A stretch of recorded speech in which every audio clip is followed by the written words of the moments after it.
All right, today we're going to play Feraligatr in Pokemon Crystal. I figured after yesterday's performance with Charizard, we had this, like, I can't stand the suspense of not knowing how well Feraligatr is going to do in results, in comparison with Charizard's results. So that's why we're here. If you don't want spoilers for the Charizard stream, don't watch this VOD. Stop watching the stream right now. We're going to spoil the Charizard results. I think the Charizard stream is my best stream of all time. I also think it is the most interesting Crystal run we have ever played, and it is my favorite Crystal run of all time. It made me like Pokemon Crystal, and it made me like Charizard, and it made me like fire types. So, yeah. Okay, let's talk about it. Tier list. Charizard, second place right now. It destroyed the game yesterday. Time, 1 hour, 4 minutes, and 32 seconds. I did have one reset. Ignore the game time. There were some tech problems behind the scenes. That's why I didn't record it, but I'll go back and be able to salvage it later. But Charizard, outstanding result. It's so good. S tier, fire type. It's nice to have a little bit more type diversity in the S tier because we have a bunch of normal types.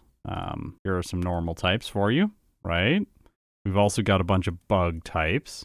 There are some bug types for you. And then we had some water types. The only other typing that we had in S tier, was a Raichu, electric type. So it's nice to have Charizard there now. Flying representation as well as some fire representation. Okay, Feraligatr, it's a really good Pokemon. Base stats, 85 HP, 105 attack, 100 defense, 78 speed. A little bit slow, kind of unfortunately slow. 79 special attack, which is also not great for a mono water Pokemon. 83 special defense. Medium slow growth rate like all starters. Then move pool. Level up stuff is not great, but it's okay. Scratch, Leer, Rage, and Water Gun to start. Bite at level 21, which is special, unfortunately. Slash at level 38. Screech at 47, and I don't think we're going to use Hydro Pump, but it does come at level 58. Through TM and HM, it gets this sort of standard water ice stuff that most water types get as coverage, but it also has some additions. Iron Tail, Earthquake, Dig, Mud Slap, Ice Punch, which is awesome, and Fury Cutter. Of course, we get access to Surf as well as the Tutor Ice Beam. Also, I didn't sleep very well, so if you say,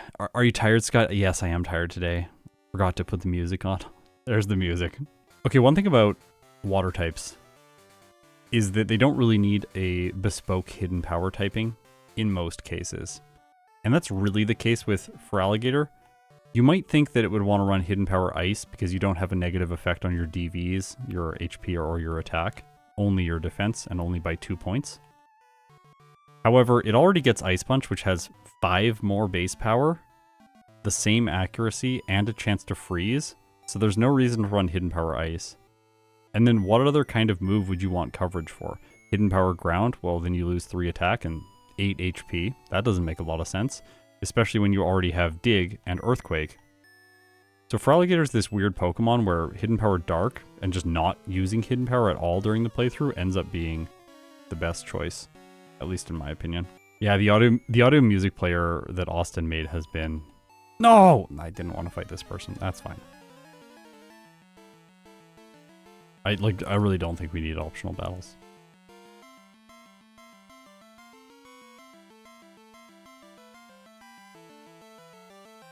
Someone remind me to take that out of the route when we're doing our optimization.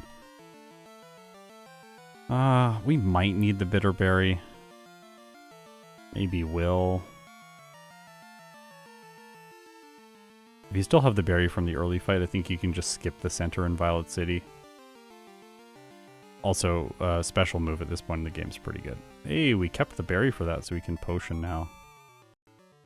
And then not use the berry for Rod, and then have the berry for Faulkner.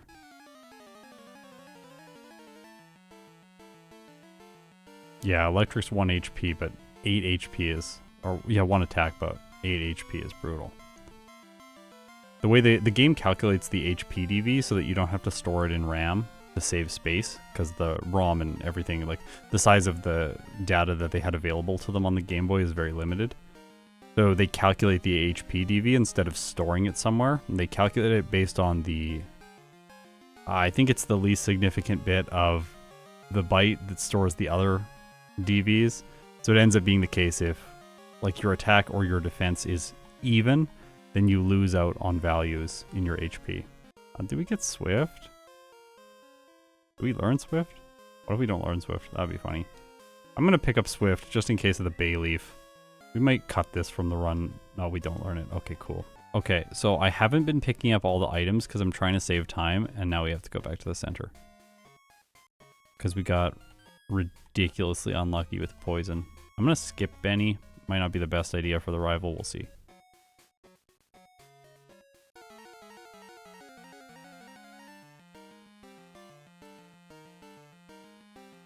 Missed string shot, okay. Kakuna.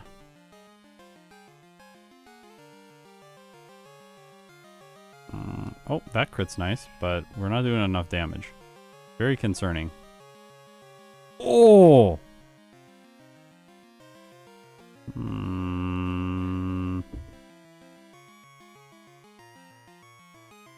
Let's go. Build my rage. Metapod. Hopefully this doesn't poison me. Okay, well it didn't. Now if Fury Cutter attacks, Rage just stacks up and does more damage. Yeah, this is definitely the right choice. Easy. Okay, let's try this. I'm gonna try it without Fury Cutter, and then we'll go to Fury Cutter if it's needed. I almost said Furry Cutter. Someone said that yesterday in the chat. Do we rage this?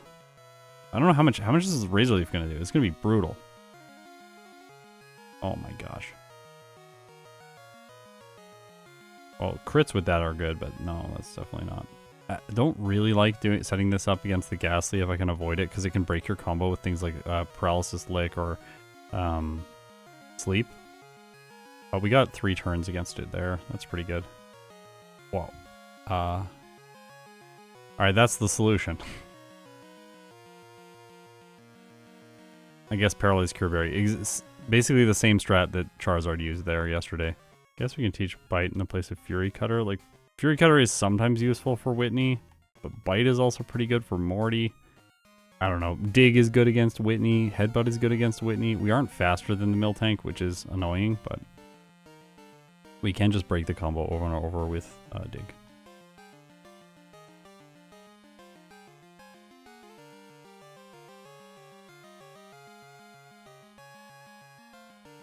Now she's locked in and we win. I often find this is the case with a lot of Pokemon, but when you get to Whitney, you have like 6 different options as to ways that you could make her easy. There's like a bunch of solutions. Like maybe you have Thunder Wave, maybe you have Dig, maybe you have flinches with Headbutt. There's a whole bunch of different things that you can do in order to make her easier. There aren't a lot of other gym leaders like that. Like Bugsy is too early into the game for it to really feel like you have a bunch of different options at that point of the game. We don't need Mud Slap. I gotta remember that Ice Punch is the 3rd one. Well, now I don't know. No, I want it. I definitely want it. Okay, Bite. So I was wrong about you. We're not gonna have Bite. Obviously, we need Surf now. And we need Ice Punch for the Bayleaf, which is mandatory, and it's coming up next. And then Dig is physical damage for the ghosts instead of special damage. And it would be nice to have Bite, because if you're going to 2-shot something like the Gengar, you can flinch with Bite turn 1, save a turn, instead of using Dig, and then win. But we're not going to have that. Any plans for Gold and Silver? I keep thinking about Gold and Silver and going like, should I play those games? And the answer always comes back to me, no. They're so similar to Crystal that it doesn't seem like... I don't really see how I can niche them out and make them a more interesting series. Like, this battle here against the rival is not mandatory in Gold and Silver, so you can just skip him. There's a little bit of dialogue that's different. In all of the games, you don't have to go and fight the legendary, so like the difference between like Suicune being in this game and other games, like there isn't really that as a difference. Okay, here we go. I kind of regret not just playing Ruby or something, because the games are a lot shorter. You don't have to fight Steven either. It would be an easier experience for me. Oh, maybe we should Ice Punch that just in case we freeze first turn. Overall though, Morty's really easy. Biggest limitation for me is that unless I hire people to play the games, I can't actually just do like giant comparisons of like, I played Ruby, Sapphire, and Emerald and compared one Pokemon between all 3 games. Like, okay, yeah, like, I could do that for like one Pokemon, but my time is limited and I have to choose what I do. And we've kind of reached the point of with the channel where all of the stuff that I don't have to do, I'm not doing. So I'm essentially just doing voiceover and just playing the game. That's it. And streaming. There's not a lot else for me to do.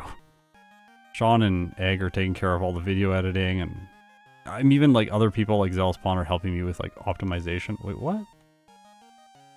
Oh, I forgot. I didn't realize you can do that. And like when I was first working on the channel, it was like, I remember saying to myself one day, I was just like, I hope there comes a time when I can play the game more. Because I would play the game for like 3 to 4 hours, beat yellow version once, and then I would make a video for 6 days. And that was basically my workflow. Was I play one run, and then I work on a video for 6 days, and then I get the video out, and then I'm like, okay, which Pokemon do I want to play next? And then I get to have a 3 or 4 hour fun experience of playing the game, and then rinse and repeat. Okay, Chuck. Is he going to lose like he did yesterday? Because I flinch him? It's just, the damage ranges are so similar to Charizard's. 1 flinch, Hypnosis, Mint Berry, flinch 2, lose. Ta-da! So now we go to Cherry Grove City. We get the Mystic Water. Oh, I was like, that's like 4 tiles, I'll be fine. No, I'm not gonna be fine. Alright, Mystic Water. 10% boost to Surf's damage. It lowered my speed, but I'm still faster. This is always the case with Price. The seal lowers your speed and you're like, it doesn't matter. I don't think I need a save for this. I'll black out if I lose. I'm pretty sure we just one-shot everything with Surf, yes. Oh, 78% chance to one-shot that. Wow. It has a chance to survive. I don't want to use an Ether. I could save and use one, but I don't want to. Are we going to one-hit everything? Okay, 59% chance on the Weezing. Cool. After that, we're going to use Ice Punch because it has an 85.6% chance to one-shot. Come on, one hit. Let's go. Aw. Rival 4.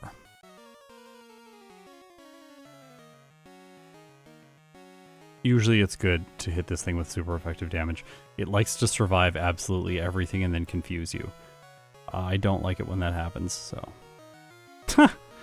Rose the Meganium, alright. Surf or Dig works there.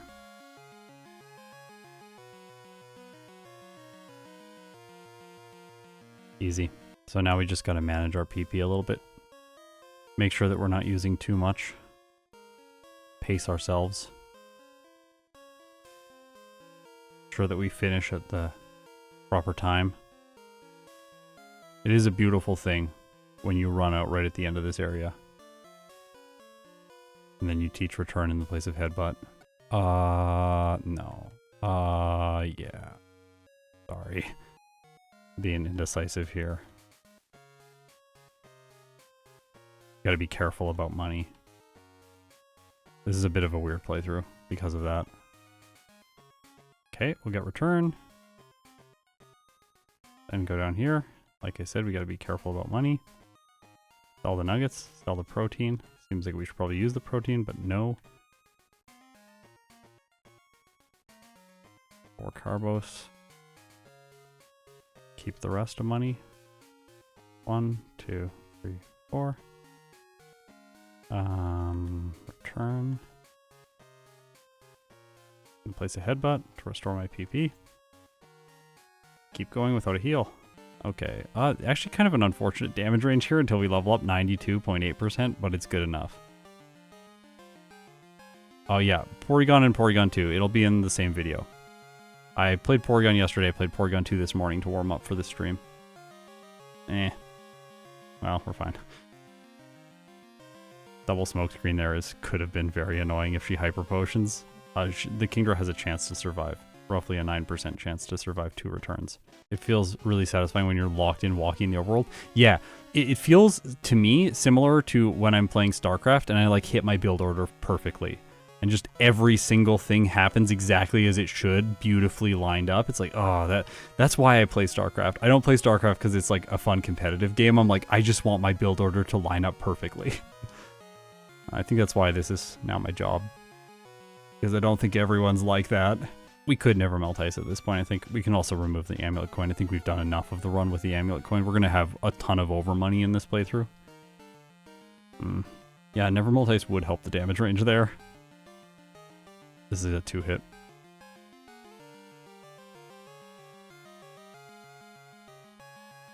I'm not a huge fan of these damage ranges after the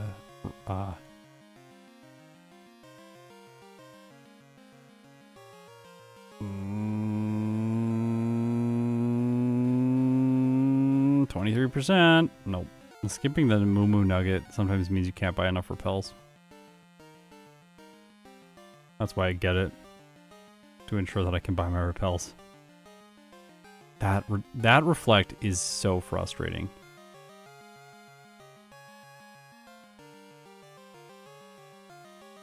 Just stall it out with dig.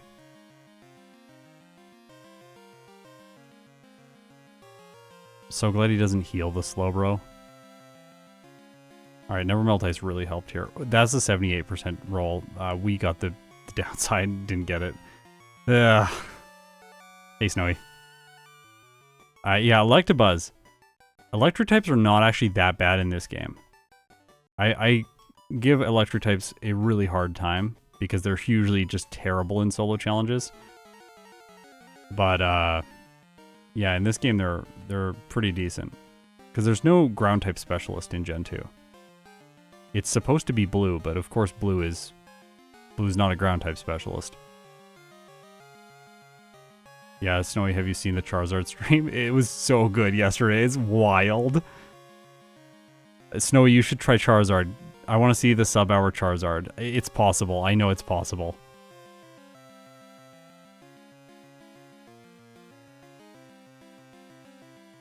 Also, you won't have to suffer. It's not that bad. It doesn't require that much luck to do it, I don't think. It's really a consistent Pokemon. We found the funniest, most consistent red strategy that involves Roar. I might want the Pink Bow for this fight for better physical damage because return is typically a lot better against the Hitmons. Yeah, this is a 2-shot. Not great.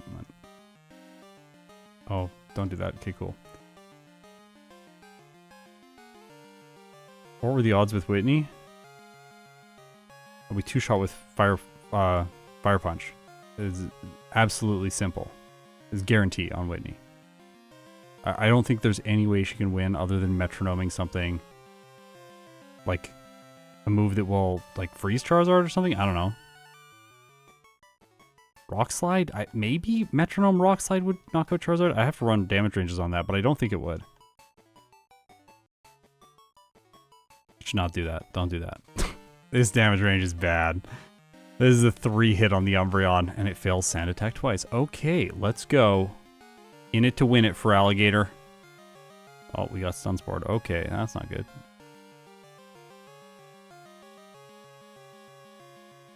Just Paralysis don't activate. We should be fine. So far, so good. One more. One more. 75%. Got it. Thunder might also do it. Yeah, maybe Thunder. I could see Thunder. But yeah, we 2-shot the Clefairy and we 2-shot the Miltank, so... Charizard didn't have any problems there. We gotta switch back to Never Melt Ice. Our special attack is not nearly good enough to run Mystic Water through this. Yeah, Karen is always a threat, even if you have a really good strategy. The only way to make her fully consistent is one-shot both the Vileplume and the Umbreon. Then you avoid Sand Attack and Stun Spore.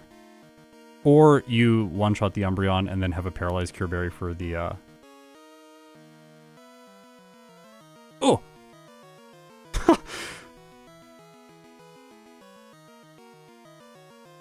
I didn't realize that. It could survive. Okay. I'm starting to get that feeling. Like, with the Switch 1, I was really happy to buy all the Pokemon games because it's a franchise I've always loved and I've wanted to support. And then, like, Sword and Shield and Scarlet and Violet are probably my 2 least favorite Pokemon games of all time. Legends Arceus was really good. My wife really enjoyed that game. It was fine for me. It wasn't, like, revolutionary. Whereas I think for some people it was, like, the best game ever. So, like, I don't think I'm going to get a Switch 2 right away because I have no intention of making content with it right away. And we shouldn't need this. This theme is so good. So good. By the way, the groupings at the beginning of this are in 7. Really great. Why it sounds so frantic at the beginning of the track. Love it when musicians do weird things. It's like groups of 7 beats. But it's not quite, because it's in 4/4, but it's not quite lined up with the bar. Alright. What did I skip?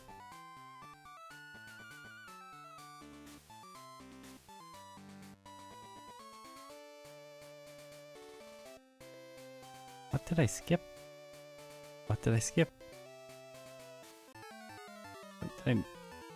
What? I think I got the vermilion candy. I had 6. Red.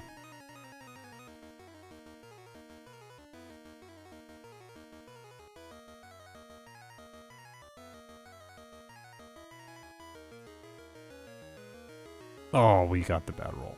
It deletes us if we get hit by that, by the way. This is the risk that I am taking in this playthrough. The old playthrough that I had, in this case at 68, I am risking damage range on both the Pikachu and on the Venusaur. But if you go up to 70, it gets a little bit more consistent, and then it gets very consistent at 73. But this is basically not possible with Ice Punch. Look at that. It's just, oh well, we lived it. Cool. But we're gonna die now. Yep. Yeah, Surf does less than Return, correct. We have to, 35% chance with Surf, 86% chance with Return on the Pikachu. Wow, we were just really not rolling what we need here. Maybe the 1 candy is a good idea.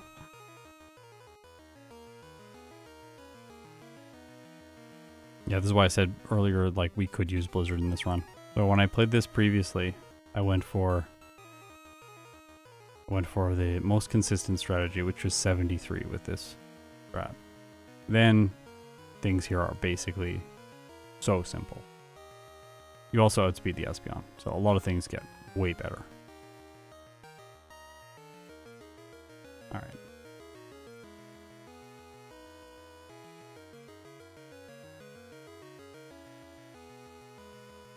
I hate you. Stop dropping my special defense.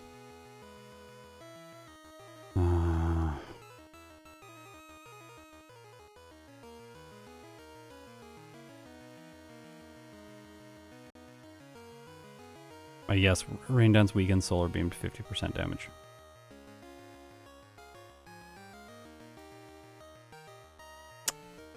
That is terrible.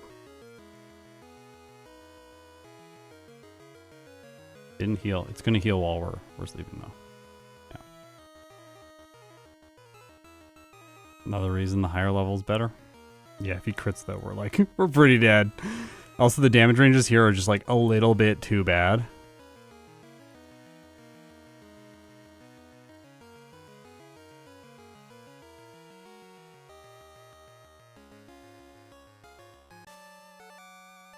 One 12, 13 resets, level 69. Now I made a mistake yesterday and I forgot to take a screenshot of Charizard's first run. So let me find out what it was. Oh, it's a great match. Charizard's first playthrough time yesterday was 1:12:24. So Feraligatr in the first playthrough back is still faster than Charizard, but by 11 seconds. Yeah, Earthquake's not very good for Feraligatr though. It doesn't really help with anything throughout the run. I think I should just skip it in total. Alright, so that Sean knows where this little audio note is about the summary for the route. Let's go through everything. Feraligatr's really good. It doesn't need any ground moves for this playthrough, which seems sort of absurd. It only needs 3 move slots. A normal move, an ice move, and a water move. Rage for Bugsy, Fury Cutter for Whitney, then we can use Surf for Morty to 2-shot the Gengar, so we can skip Dig entirely. We don't need it anywhere where we just don't have already a good damage range with Surf or another move. We're going to skip Ice Beam from the Tutor, we're also going to skip Earthquake, they all just waste time. 2 candies before Will to level 50, which helps our damage ranges throughout the league, but more specifically against Will, we want to one-shot the Executor to avoid Reflect, which did cause some problems in the first playthrough. In terms of rare candies, we're only going to get 5 during this playthrough. 2 before Will, 3 before Red. The Lighthouse Candy, the Goldenrod Candy, which was a bit of a compromise.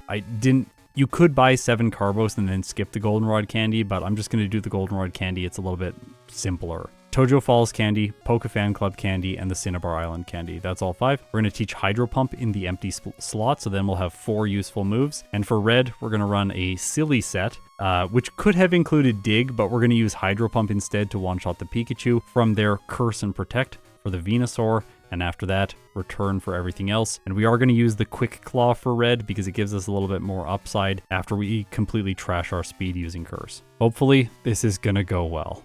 Starter re-ranks, this is about abusing the Venusaur with Curse and Protect. Yeah, so far that is the case.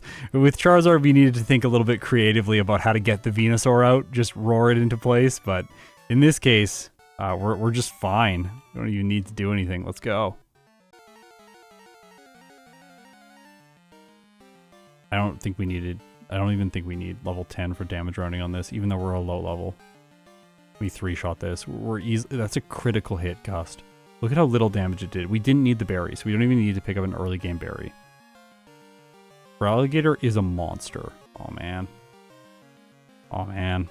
This reminds me of when I was a kid. I remember I went on a vacation to PEI, Prince Edward Island. This is a place in Canada, out on the East Coast. Wow. My mouth broke there for a second. Anyways, I went there, and when I went there, I remember that was the first time that I reset my silver cartridge so that I could play a new game. And I remember like being next to my parents' bed, packing my suitcase, and just going like, "Okay, Feraligatr, I'm gonna reset the cartridge now. You've been a great pal." Oh man, I still feel kind of emotional about that. I know it's just bits and stuff, but get attached to these little bits. Gen 2 is not my first game. My first game was Yellow. Alright, we got a lot of rages there on the Metapod.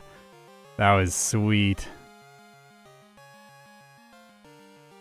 Oh, and it didn't Fury Cutter. It instead went for Quick Attack, so useless Scyther. Rage Glow Up? Yeah, I know. It's so much better in Gen 2 than in Gen 1. And as a kid, though, I was permanently scarred, and I just never used that move ever again. Okay, Rival. Oh, I was supposed to do this with Fury Cutter. Well.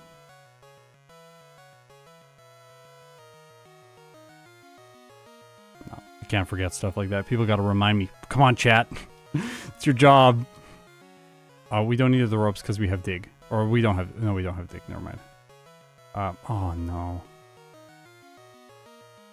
But, we don't need as many ropes because we're also not going to like the Whirl Islands and stuff like that. Mount Mortar. You don't need as many. You only need a lot if you're going to all those places. I could hold the Quick Claw for this, but I think it wastes time to open the inventory, and I would rather just get to it. Oh my gosh. Did you see how much damage that Roar Beam did? No!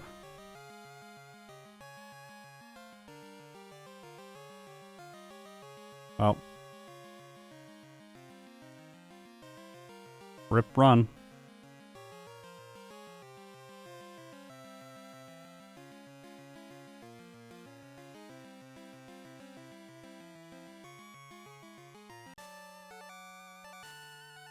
Still much ahead of the previous run. I will restart this run if we lose to the Haunter, but we shouldn't lose to the Haunter because we're faster and our damage range here is... But it's fine. Because it knocks itself out with Curse and then you feed through the rest with Ice Punch. Huh. Cool, we froze the Bayleaf. If it hypnosises me and we lose, then we restart. It's only a 45% chance that it hits though. Remember, AI debuff in Gen 2. Oh, well. Not going well so far. But we wake up and win. This is why it typically is not good to mint berry before Morty, because he just drops the ball so many times. Okay, so Chuck is kind of inconsistent, and for anyone who's saying, maybe try Fury Cutter, you could stack it up and then do lots of damage. No. I've tried this strategy before with other Pokemon, and it is always pathetic. Because remember, Fighting type resists Bug type damage. So Fury Cutter's effective power is like 5. Mistelier. Okay, that's really good. Get a flinch here. Flinch! Dynamic punch miss. Okay, that's the same. Hypnosis miss. Alright. Gosh. Bryce is a terrible trainer. This is actually a much better price than it was last time. There's a small chance here we miss the range on the Dragonair and then lose. Oh, actually there isn't because I used the calcium. Cool.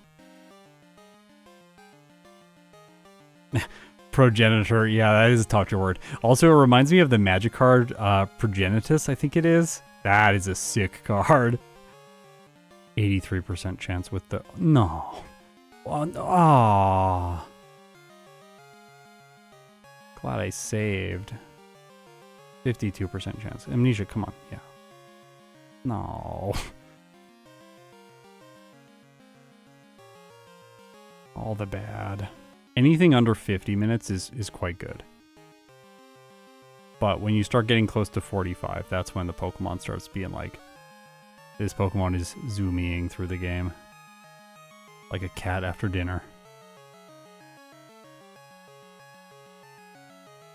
No. That could be really bad.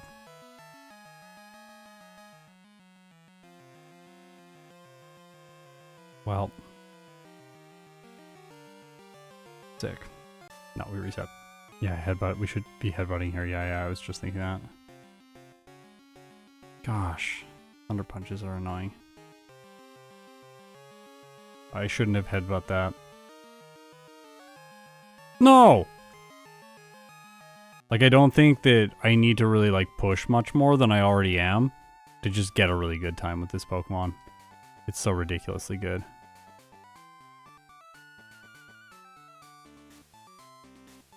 That's another thing, is like grass types, as we saw with the Venusaur, but just in general, grass types in this game are not, you don't really need to be that worried about them.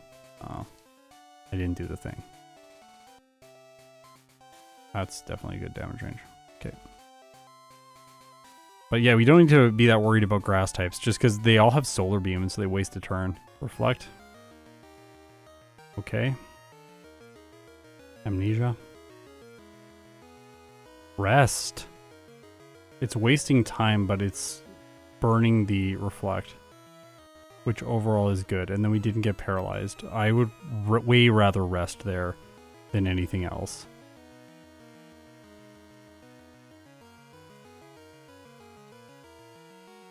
No burn.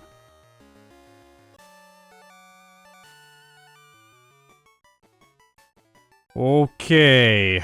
We were able to beat Charizard's time from yesterday, quite significantly too. And there is a lot to improve with Feraligatr's run, or there's not as much to improve with Charizard. Of course, I can improve both runs, but Feraligatr's is definitely the superior solo running Pokemon. But the real question is Feraligatr's 103.07 time faster than Kangaskhan? Is it the new top position of the tier list? Yes, it is! By 4 seconds. That said, I do want to mention that Kangaskhan beat the game 2 levels higher. It also had 1 reset. So Feraligatr had 4 resets, and that means I think that there's a little bit more upside for Feraligatr's playthrough. If we have a clean run and I don't fumble at Bruno, I definitely think that Feraligatr can do it just at a much better time. Obviously, both Kangaskhan and Feraligatr can do better. What I'm trying to get across is the fact that I think that in the end, Feraligatr will still come out on top over a Pokemon like Kangaskhan and over a Pokemon like Charizard. This water type is exceptional at solo running this game. It really has everything it needs, and the fact that we figured out today how to do red at a much lower level than I had figured out before gave it a huge improvement over its previous time. The old time that I had with it was 1:14:39. We were more than 10 minutes faster than my previous time. More than 10 minutes faster. Like, that's a massive improvement. Yeah, and like Feraligatr was already A tier, it's already pretty good. One thing I do notice about Pokemon is that in Crystal version, there's kind of a, like, the normal distribution is a little bit, like, look at the thresholds I have. They're really weird so that we can get the tier list looking at least visually beautiful. Because, like, we have a tier list that's anything under 110, and the lowest time there is now 103.07, and the highest time there is 109.33. So there's, like, a pretty wide range there. And then we have another tier list that's only 6 minutes of time, and that's the A tier. And then the tier after that is 4 minutes of time. And then we have 10 minutes of time after that, and then 10, and then 10, and 10, 15, and then it's anything over that. Everything like kind of clusters together in Crystal. Like between the 1 hour and 2 hour mark, that's where like all the results kind of fall. And the majority of the results are between 1 hour, or really between 1 hour and like, let's say 1 hour and 10 minutes and 1 hour and 20 minutes. That's where like the majority of the results fall. Even kind of bad Pokemon. Like Apom's not an amazing Pokemon, but it's in there. I could probably do a better time with Apom now today. Like all these Pokemon in the C tier will probably get promoted at some point. There's a strategy with Tauros that really improves its results. Yeah, I can see us becoming under 105. Yeah, I agree. Or like Scizor and Scyther just barely don't make it. And then we have like Charizard, Kangaskhan and stuff at the top. Yeah. Also Feraligatr, this thing's a beast. What a monster. Well, I'm tired. Thanks so much for watching. Really appreciate it, everyone. If you support me on Patreon or through YouTube memberships, it really means the world to me. I'm probably going to go and wind down, play a little bit of StarCraft, and then sign off for the day. There will be a video tomorrow on Saturday. I should do an update at some point. I think I am going to be going back to 1 video a week. I've been doing 2 videos a week for a little since the new year, and I've been doing 2 streams a week, so it's like 4 pieces of content plus usually 2 supercuts, so like 6 pieces of content a week, which is almost 1 a day. It is possible for us, but what I notice is happening when we're doing that is that I get really focused on just like making a video so that we can get a video out, rather than like what would be like the hypest possible Crystal video that I can make, and then like, okay, we're gonna do a re-ranking of all the starters, and then spending time on that. Because if we're doing 1 video a week, we can like make a quick video in 1 day, and then I can do a stream, and then I still have 3 days left over in my like proper work week to work on some other big project that doesn't necessarily need to come out that week. Whereas if I say we're doing 2 videos a week, then Monday, say, is the first video, and then I have Thursday, Friday, which are my stream days, and then I have Tuesday, Wednesday to make a versus video or to make a second video for the week. And if I can't finish the versus video in 2 days, then we're not going to release 2 videos in the week, and so then I'm like, well, I don't have time to do a versus video right now. So none of the really big epic versus videos that I want to do are ever going to get done under this new format. So that's what I've realized having run the format now. I've tried everything, like bringing other people in to optimize the runs and stuff like that. I think the only way that I could do it is never doing versus videos that have more than 2 Pokemon in them, and never doing more than 2 runs. Because if I do more than 2 runs, then it just takes too much time. So we'll see. I'm a bit worried about it from a sustainability perspective. So if you feel like helping me out with my financial anxiety, consider supporting on YouTube memberships or through Patreon. I really do appreciate it. Thank you so much. It has been an absolute blast this week playing Pokemon Crystal, both with literal Fire Blast yesterday and Charizard, although that didn't work out. Roar was the strategy. And then with slightly more conservative or slightly more standard strategies today with Feraligatr. This thing was a monster. If you've made it this far, you're incredible. See you next time.